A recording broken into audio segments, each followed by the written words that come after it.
आमचा सकाळचा 9:30चा भोंगा विश्वप्रवक्ते संजय राऊत हे आघाडीवरती आहेत, त्यामुळे त्यांनी खरं तर आता तरी सुधरावं, अन्यथा महाविकास आघाडीची सुपारी घेऊन ज्या पद्धतीनं त्यांनी शिवसेनेचा बट्ट्याबोळ केला आणि आता या सिनेमाच्या बद्दल ते वक्तव्य करतायत संजय राऊत की बाळासाहेब विरुद्ध दिघे साहेब असं ह्या सिनेमात दाखवलंय.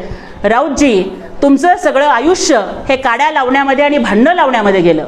तुम्ही आधी उद्धव विरुद्ध राजसाहेब अशी भांडणं लावली, त्याच्यानंतर तुम्ही उद्धव साहेब विरुद्ध बाकीचे अनेक मंत्री अशी भांडणं लावली.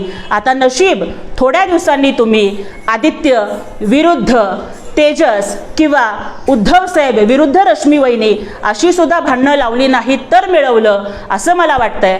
पवार साहेबांनी त्यांना जी सुपारी दिलेली आहे ती चोखपणे वाजवण्याचं काम हे राऊतजी करत आहेत.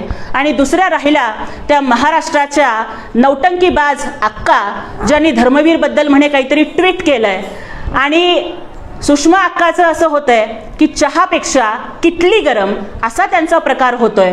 स्वतःबद्दल ज्या काही भ्रामक अपेक्षा त्या घेऊन फिरतायत, त्यामुळे सिनेमा न पाहता त्या माझ्यामुळेच शिंदे साहेबांनी असं केलं आणि तसं केलं वगैरे ज्या त्या बोलतायत, तर अक्का तिकीट काढायला जर आपल्याकडे पैसे नसतील तर आम्ही तुम्हाला मोफत पास पाठवून देऊ आणि तिथे आपण बघावं की आपल्याबद्दल तिथे काय चित्रण केलेलं आहे.